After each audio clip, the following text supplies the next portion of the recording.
Yeah. Thank you, Governor, for meeting with us today. Sure, my honor. I have some questions from patch readers that I'd like to give to you. One is from Matt Dernoga from College Park. He asks, are you supportive of wind power off the coast of Maryland? And what steps will you take over the next 4 years to make it a reality? Do I look at you or do I look at the camera when I do this? I keep me. looking at you? Sure. Okay. I'm very supportive of offshore wind, and I think we are well situated, not only because of our proximity to those Atlantic winds, but also by being in the middle of the East Coast and having the industrial base that we do, having the deep water port facilities, and also having the rail connections west. I think we're in a very ideal position to not only increase our renewable portfolio with offshore wind, but also to be involved in the manufacture, the distribution, and the ongoing maintenance of it out of Baltimore. We have some catch-up to do. There's some other states ahead of us, but fortunately they want to partner with us too. And Governor Markell in Delaware and the state of Delaware is out in front of us on this. But recently there was announced an announcement by a Maryland company, Transelect, supported, invested in by Google, that is going to be laying the cable infrastructure underwater that will allow these wind farms, when they're sited, to tie into it. We've also made a number of other strides forward, one of which was the convening of a group by Secretary Salazar of about 10 governors on the East Coast. And in essence, his charge to us was this. He said, our best resource on this part of our country, where there's so much population, is the offshore wind. And if we all try to do this individually as states, we'll never get there. But if we can join forces together, and your federal government, I commit to you, will do a hurry-up offense to deconflict our laws and also determine what areas are ideal for the wind and deconflict with the Defense Department and other entities that use some of those offshore areas, and the Air Force and other people as well. We could very well accelerate the development of offshore wind and see it in a shorter-term future. So there's still a lot of hurdles that need to be broken down. I have hired one person in the governor's office whose job is to be all over advancing the many moving parts for this offshore wind. And I'm excited about it. All of the attention's gone to the jobs that can be created at Calvert Cliffs if we're able to get that nuclear plant, third nuclear reactor, up and going. And those are important jobs, and we want to get that back on track. But there are 4,000 jobs that could be created servicing offshore wind.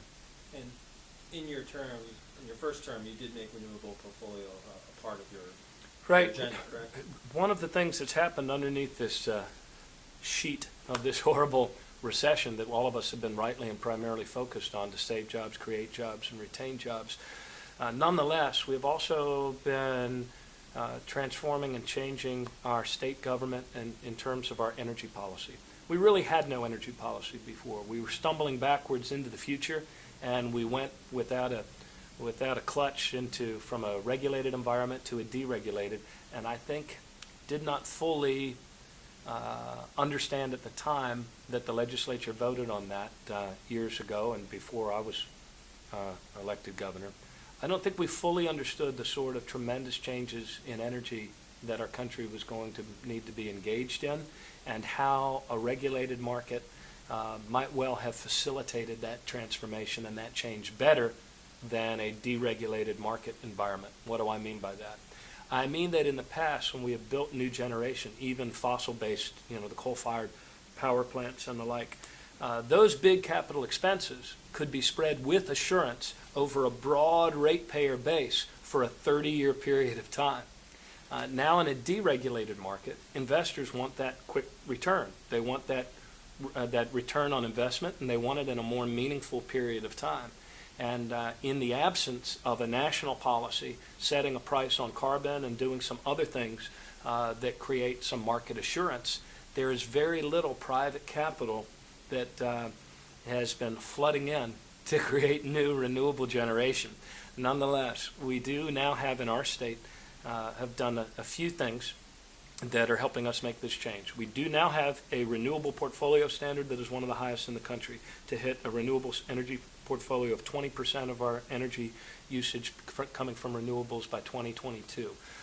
The only way we get there is offshore wind, and we could dive into that deeper, or you could go on our state website and check this out. This is one of the 15 overarching goals for our state government in the delivery unit, and it's on the front of our maryland.gov website.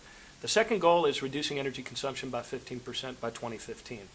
The recession has helped us along the way there, but we have put systems in place that are better able to monitor that progress, and we're a leader in the PJM grid when it comes to peak demand reduction, where you sign up to allow the utility company to turn down your air conditioning at peak time. The third important thing that we've done was to pass the climate change bill, and other states are modeling theirs on ours.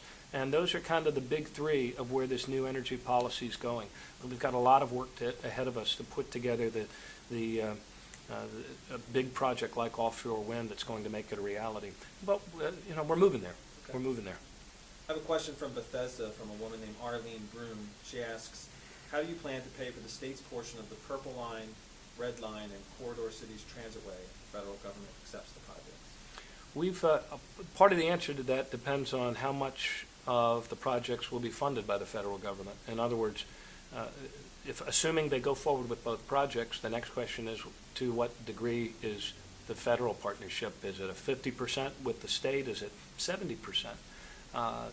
Are these new starts perhaps going to be rolled into a second round of stimulus-like infrastructure investments, which our country desperately needs to make? And if so, might it be a higher percentage of that in order to get it going more quickly? Short of that, we're going to have to pay for it the same way we've paid for other things before, which is in our 6-year capital transportation plan. And we do that by prioritizing. We also will do it by, as we have done with virtually every big project, there will no doubt have to be some stacked levels of funding here. So the federal share, the state share, we already have set aside $90 million in our capital transportation plan to do the preliminary engineering and design. And another tranche, if you will, of that financing might well be some sort of public-private partnership. Another part of it might well be tax incremental financing, given the additional value that we know that rail brings for redevelopment and higher density, which could be particularly helpful in Baltimore once we have that east-west line. Also somewhat helpful around the transit-oriented development modes and the Purple Line. So there's a lot that still needs to be worked out. And some of the most important things that any governor does in their own time in office are the things that they know they'll never cut a ribbon on. So these are long-term projects. They'll be paid over and paid back over a long period of time, 20, 30-year bonds. But we absolutely need a better balance between roads. We've done some big projects on roads, the ICC of late, which is about to open, the first leg of it, and also the widening of 95. But we have not done we have not been as balanced as we will in the future be with these projects in terms of mass transit options. So we need to begin it. If you don't begin it and if you don't compete, there's no way that these things move forward. And we're one of the more densely populated states. We have to have mass transit to grow in cleaner, greener, more sustainable ways.